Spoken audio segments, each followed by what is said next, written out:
அனைவருக்கும் வணக்கம். திருவள்ளூர் மாவட்டம் பூவிருந்தவல்லி வட்டம் சென்னிருப்பு முதல்நிலை ஊராட்சியிலிருந்து சுதேசி தமிழ்நாடு மக்கள் நல சமூக சபை அமைப்பின் நிறுவன தலைவர் என்ஆர் பன்னீர்செல்வம். எங்கள் ஊராட்சியில் செல்வநாயகர் கோயில் இருக்குது. இந்த செல்வநாயகர் கோயிலுக்கு சொந்தமான இடத்தில் மிகவும் பழமை வாய்ந்த நாகாத்தம்மன் ஆலயம் இருந்தது. அந்த ஆலயத்தில் விநாயகர் சிலை, 2 விநாயகர் சிலை, கருங்கல்லிலான விநாயகர் சிலை ஒன்று, செம்பு உலோகத்திலான விநாயகர் சிலை ஒன்று, 2 சிலை இருந்தது.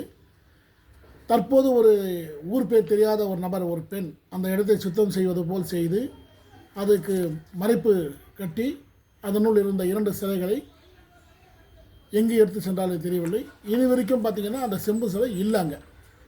1 அடி கொண்ட செம்பு சிலை, அதுக்கப்புறம் கருங்கல்லிலான விநாயகர் சிலை அந்த இடத்துல கிடையாது, காணோம்.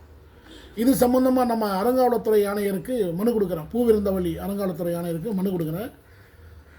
இந்த மனு பார்த்திங்கன்னா இந்த பாருங்கள், 20/3/2024 இந்த மனு பார்த்துங்க. லெட்டர் பட்டு கொடுக்குறேன்.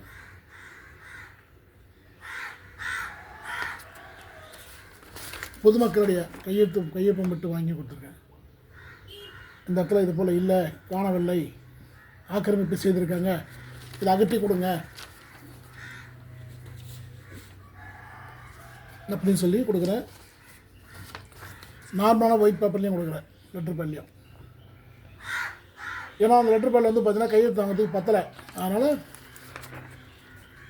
இங்கே பாருங்கள், இவ்வளோ கையொப்பம் வாங்கி கொடுக்குறேன்.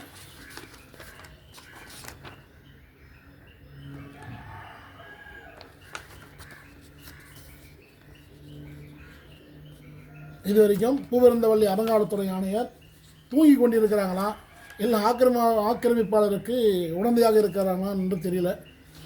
அதுக்கப்புறம் பார்த்திங்கன்னா 6ஆம் தேதி 3ஆம் மாதம் 2023 ஒன்று கொடுத்துருக்கேன். இங்கே பாருங்கள்,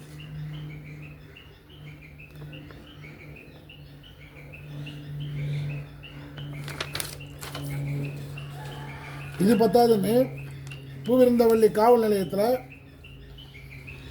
முதல் மனு கொடுக்குறேன். அப்பவும் கொடுத்துட்டேன் அறங்காவல்துறையை. இங்கே பாருங்கள், பூவிருந்த காவல் நிலையத்தில் மனு கொடுக்குறேன்.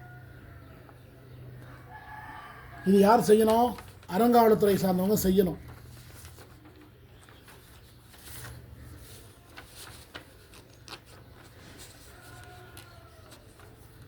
மறுபடியும் 2023 அந்த இடத்துல எதுவும் செய்யக்கூடாது, மசாலா கொலை செய்யக்கூடாது அப்படின்னு சொல்லி கொடுத்துருக்கேன். இது வரைக்கும் அறங்காவலத்துறை சார்ந்தவங்க எந்த ஒரு நடவடிக்கையும் எடுக்கலை. ஆக்கிரமிப்பாளருக்கு உடந்தையாக இருக்காங்கன்னு தான் சொல்லுவேன் நான். அப்போ அறங்காவலத்துறை வந்து பார்த்திங்கன்னா தன்னோட வேலையை செய்யாமல் எதுக்கு அவங்க பணியில் இருக்காங்க? இங்கே பூவிருந்தவல்லியில் கோயிலில், அதாவது பெருமாள் கோயிலில் இருக்காங்க. அவங்களுடைய வேலையை அவங்க செய்யணும். கோயில் நிலையங்களை பாதுகாக்க வேண்டிய கடமை அவங்களோட. அவங்க எதுக்கு அதை பாதுகாக்காமல் மௌனமாக இருந்துட்டு வராங்க? இதுக்கு காரணம் என்ன? நன்றி, வணக்கம்.